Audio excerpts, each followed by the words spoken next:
বিসমিল্লাহির রহমানির রহিম। আসসালামু আলাইকুম ওরহমতুল্লাহ।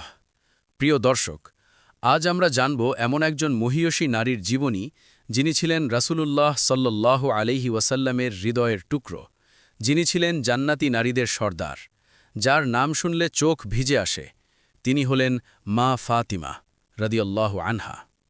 এই ভিডিওতে আমরা জানব তার জন্ম ও শৈশব, বাবার প্রতি তার ভালোবাসা, তার ধৈর্য ও ত্যাগ, তার সংসার জীবন, রাসূলুল্লাহ সাল্লাল্লাহু আলাইহি ওয়াসাল্লামের সাথে বিশেষ সম্পর্ক, সব কিছু সহিহ হাদিসের আলোকে।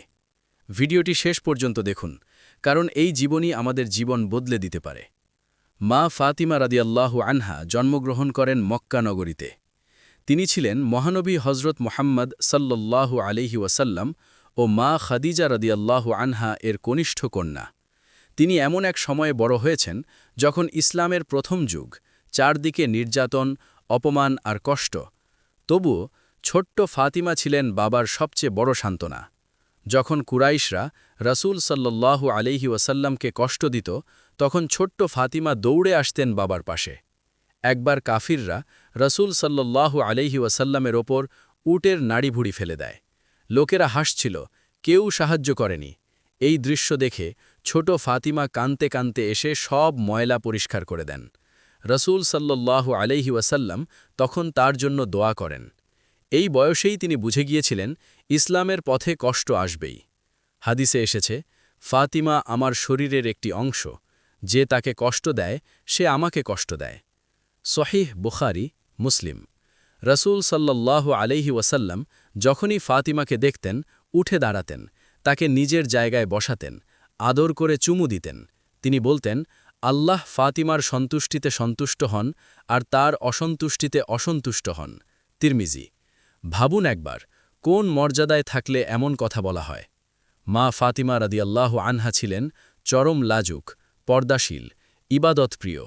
রাতে তিনি নামাজে দাঁড়াতেন, নিজের জন্য নয়, পুরো উম্মার জন্য দোয়া করতেন। হাসান রাদিয়াল্লাহু আনহু বলেন যে, আমি দেখেছি আমার মা সারা রাত দোয়া করতেন, কিন্তু নিজের জন্য দোয়া করতেন শেষে।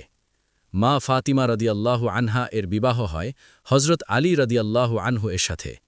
তাদের সংসার ছিল খুব সাধারণ, ঘরে খাবার কম, কাজের কষ্ট বেশি, কিন্তু ঈমান ছিল অটুট। একদিন হাতে ঘা হয়ে গেলে তিনি খাদেম চাইতে বাবার কাছে যান। রাসূল সাল্লাল্লাহু আলাইহি ওয়াসাল্লাম বলেন, আমি তোমাকে এমন কিছু শেখাব যা খাদেমের চেয়েও উত্তম। তিনি শিখিয়ে দেন, সুবহান আল্লাহ ৩৩ বার, আলহামদুলিল্লাহ ৩৩ বার, আল্লাহু আকবার ৩৪ বার। সহিহ মুসলিম। আজও এটাকে বলা হয় তাসবিহে ফাতিমা। তিনি ছিলেন হাসান রাদিয়াল্লাহু আনহু এর মা, হুসাইন রাদিয়াল্লাহু আনহু এর মা। রাসূল সাল্লাল্লাহু আলাইহি ওয়াসাল্লাম তাদের ভালোবাসতেন এবং বলতেন, হাসান ও হুসাইন জান্নাতি যুবকদের সর্দার। তিরমিজি। এদের চরিত্র গঠনে মা ফাতিমার ভূমিকা ছিল অনন্য। রাসূল সাল্লাল্লাহু আলাইহি ওয়াসাল্লামের শেষ অসুস্থতার সময় তিনি ফাতিমাকে ডেকে নেন। প্রথমে কানে কানে কিছু বলেন, ফাতিমা কেঁদে ফেলেন। আবার কানে কিছু বলেন, তিনি হেসে ওঠেন। পরে তিনি বলেন, প্রথমে বলেছিলেন তিনি ইন্তেকাল করবেন, তাই আমি কেঁদেছি। পরে বলেছিলেন, আমি পরিবারের মধ্যে প্রথম তার সঙ্গে মিলিত হব, তাই আমি হেসেছি। সহিহ বুখারী। রাসূল সাল্লাল্লাহু আলাইহি ওয়াসাল্লামের ওফাতের মাত্র ৬ মাস পর মা ফাতিমা রাদিয়াল্লাহু আনহা দুনিয়া ছেড়ে যান। তিনি চেয়েছিলেন রাতে দাফন করতে, কম মানুষ জানুক। এটাই ছিল তার লজ্জাশীলতার শেষ প্রমাণ। প্রিয় দর্শক, মা ফাতিমা রাদিয়াল্লাহু আনহা আমাদের শেখান কষ্টেও ধৈর্য, ইবাদতে একাগ্রতা, বাবার প্রতি দায়িত্ব, স্বামীর প্রতি অনুগত্য, সন্তানের সুন্দর চরিত্র গঠন। তিনি ছিলেন একজন আদর্শ কন্যা, একজন আদর্শ স্ত্রী, একজন আদর্শ মা। আল্লাহ আমাদের সবাইকে মা ফাতিমা রাদিয়াল্লাহু আনহা এর আদর্শে জীবন গড়ার তৌফিক দান করুন। আমিন।